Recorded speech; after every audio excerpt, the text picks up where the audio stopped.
Hello' friends, welcome to Pompi's kitchen. আজি লৈ আহিছোঁ ছজিনা পাতৰ এবিধ খুব সোৱাদ ভৰা ৰেচিপি। যিহেতু এতিয়া ছজিনা ফুলৰ বতৰ, পাতৰ বতৰ আৰু ছজিনা খাব লাগে, সেয়ে প্ৰথমে মই ছজিনা পাতখিনি খুব ধুনীয়াকৈ মিহিকৈ ধুই কাটি ল'লোঁ। আলু এটাও কাটি লৈছোঁ। লগতে এইদৰে পিঁয়াজ কাটি ল'লোঁ, আদা নহৰু আৰু কেঁচা জলকীয়া। লগতে 2টা কণী লৈছোঁ।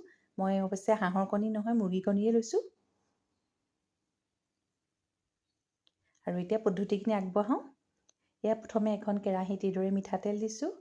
তাতে অকণমান পাঁচফোৰণ দিলোঁ আৰু লগতে 2টা কেঁচা জলকীয়া ফালি দিছোঁ আৰু মিহিকৈ এইদৰে কাটা অকণমান পিঁয়াজ দিছোঁ। খুব ভালকৈ এইদৰে লৰাই দিম, ৰঙচুৱা হোৱালৈকে ভাজিম। আৰু লগতে ইয়াতে অকণমান খুন্দি লোৱা আদা নহৰু দিছোঁ আৰু খুব ভালকৈ লৰাই দিছোঁ। এতিয়া লগতে কাটি লোৱা ছজিনা আৰু আলুখিনি দি দিছোঁ। আটাইখিনি দি লৈ হিচাপ অনুসৰি মই নিমখ দিম।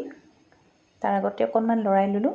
এতিয়া হিচাপ অনুসৰি মই নিমখ দিছোঁ আৰু হালধি দিছোঁ আৰু সোৱাদটো ভাল হ'বৰ কাৰণে অকণমান জালুক গুড়ি দিছোঁ। আৰু এতিয়া খুব ভালকৈ এইদৰে মই লৰাই দিলোঁ আৰু প্ৰায় 10 মিনিটমান সময় মই শাকখিনি ভাজ খাবলৈ দিম, ঢাকি দিলোঁ। এয়া প্ৰায় 10 মিনিটমান হৈ গৈছে। শাকখিনি লাহে লাহে ভাজ খাই আহিছে। এতিয়া এইদৰে মই মাজৰ অংশ খালী কৰি ৰাখিছোঁ কেৰাহীখনৰ। তাতে আচলতে কণী 2টা এতিয়া মই দি দিম। এয়া এইদৰে কণী 2টা ভাঙি মই দি দিছোঁ আৰু খুব ভালকৈ এতিয়া মই লৰাই দিম। এইদৰে লৰাই দিছোঁ। এইদৰে আচলতে খাবলৈ খুব ধুনীয়া হয়, বৰ সুন্দৰ এটা জুতি। আৰু প্ৰায় 10 মিনিটমান সময় মই আকৌ ঢাকি ৰাখিম। এয়া প্ৰায় 10 মিনিটমান সময় হৈ গৈছে। ছজিনাৰ পাত আৰু কণীৰ ভাজিখন খুব ধুনীয়াকৈ প্ৰস্তুত হৈ গৈছে। খুব ভাল লাগে খাবলৈ। এতিয়া মই পৰিৱেশন কৰিম।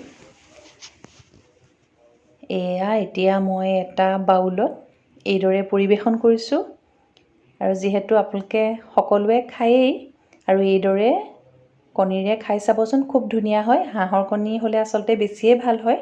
মই এতিয়া মুৰ্গী কণীৰে ব্যৱহাৰ কৰিছোঁ।